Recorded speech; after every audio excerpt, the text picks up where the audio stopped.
It was one of those evenings that felt like any other, the kind of night where the glow of the television filled the silence of the room more than the words between us ever did. I told myself it was nothing unusual, just another quiet night with company beside me, a show playing in the background, and nothing more to it. But sometimes, the moments that feel ordinary carry the weight of something waiting to happen, something that changes everything. He was sitting next to me, close enough that I could feel the warmth of his presence, yet far enough to still call it innocent.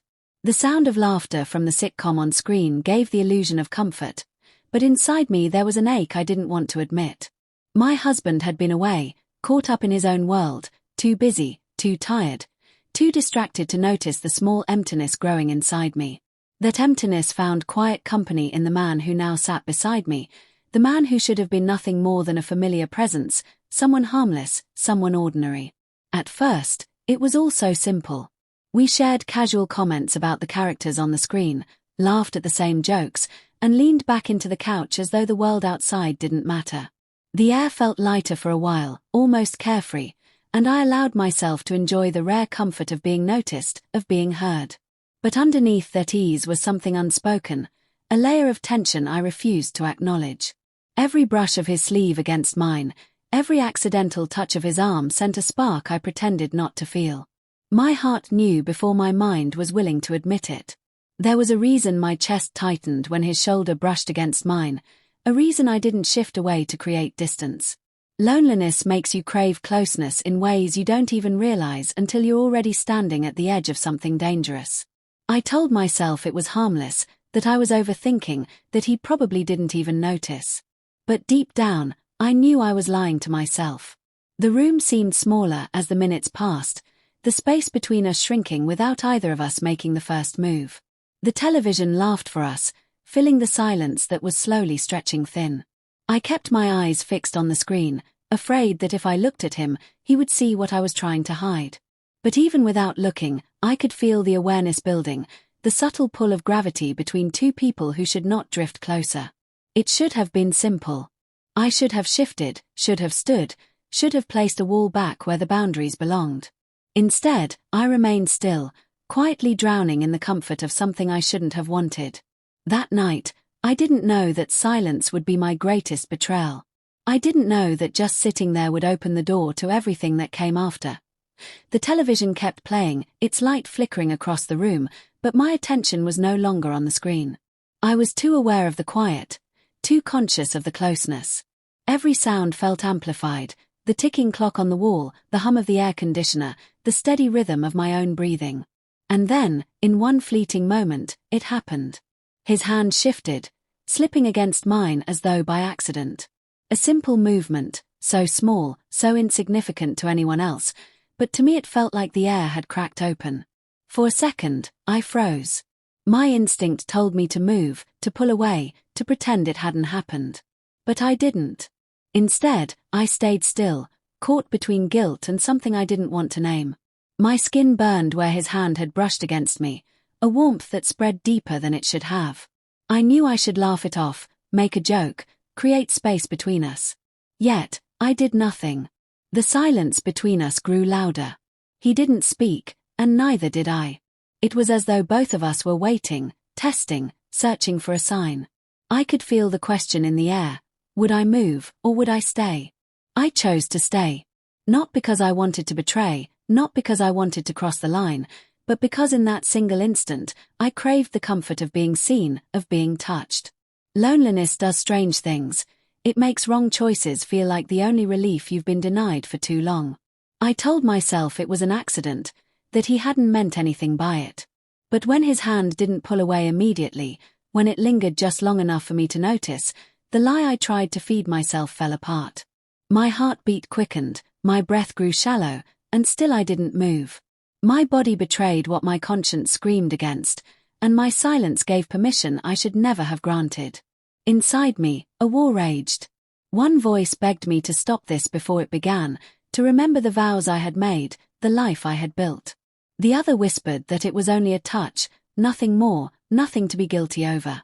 That voice was softer, but it was the one I wanted to listen to, because it gave me an excuse to stay exactly where I was. His fingers brushed mine again, slower this time, deliberate. It was no longer an accident. This time, it was a choice. He waited for me to flinch, to recoil, to remind him where the boundary was. But I didn't. My hand remained still, and that stillness said everything my lips refused to. In that moment, I realized the truth I didn't want to admit. Infidelity doesn't always begin with stolen kisses or secret meetings. Sometimes, it starts with the smallest of gestures, with silence, with the decision not to move when you know you should. And that night, my silence became the first step into a story I could never take back. The weight of his touch no longer felt accidental. It lingered, deliberate, testing the boundaries I had already allowed to blur. My hand stayed where it was, a quiet signal that I would not resist, that I had surrendered to something I could no longer pretend was harmless. The air grew heavier, charged with a tension I couldn't ignore, and my chest ached with the battle between guilt and desire. Slowly, his fingers entwined with mine. The gentleness of the gesture should have calmed me, but instead it sent a shiver racing up my arm. I knew this was the moment I should have pulled away, the last chance to draw the line, but I didn't. My silence was louder than any confession, louder than any yes I could have spoken. He leaned closer, his presence filling every inch of space I had left unguarded, and I let him. I told myself it was nothing, that we were still safe, that no real harm had been done. But deep down, I knew. The moment you let someone into a space that belongs to another, the betrayal has already begun. His touch traveled slowly, careful, almost hesitant, but never once did I stop him. Each second that passed made it harder to justify, harder to pretend that this wasn't what it so clearly was. My mind screamed at me to remember my husband, to picture his face, his trust, his love. For a brief moment, I did. But the image only deepened the ache inside me, the reminder of how distant we had become, how invisible I had started to feel in my own home. And here, beside me, was someone who noticed me, who reached for me, who made me feel wanted in a way I had almost forgotten. The more I thought about what I was losing, the tighter I held on to what I shouldn't have. His breath was close now, warm against my skin, and the room that had felt 2 large minutes before suddenly felt unbearably small. I could feel the question in his hesitation, the silent request for permission, and without words, I gave it. Not with a nod, not with a gesture, but with the simple act of staying still, of refusing to resist. And so, the line was crossed, not with force, not with a declaration, but with quiet surrender. The touches deepened, grew more certain, no longer disguised as accidents or mistakes. What began with a hand slipping became something undeniable, something I couldn't take back.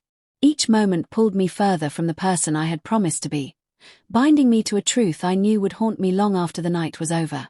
It wasn't passion that betrayed me. It wasn't even him. It was me, my silence, my choice to stay when I should have walked away. And as I gave in, I understood with painful clarity. Sometimes, the greatest betrayals are not the ones that happen loudly, but the ones born from the quiet decision not to move at all.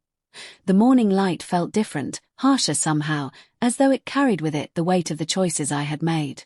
Everything around me looked the same couch, the same quiet house, the same familiar routine, but I wasn't the same. Something had shifted inside me, something I couldn't undo no matter how much I wished I could. When I saw my husband later, his smile was as ordinary as ever, his voice carrying the same calm tone I had heard countless times before. And yet, every word, every gesture felt heavier now. I wanted to look at him the way I used to, but guilt sat in my chest like a stone, pressing harder with every glance I stole. I answered his questions, nodded at his stories, laughed where I should have laughed, but all the while, the truth burned inside me. He didn't know. He couldn't know. But I did, and that was enough to break me. The memory of the night before haunted me in fragments. The warmth of his hand, the silence that said too much, the surrender I never spoke aloud. I replayed it again and again, searching for the exact moment I could have stopped it, the instant I should have pulled away. The truth was painful in its simplicity. I could have stopped it from the beginning, but I didn't. Not because I didn't know better, but because part of me didn't want to.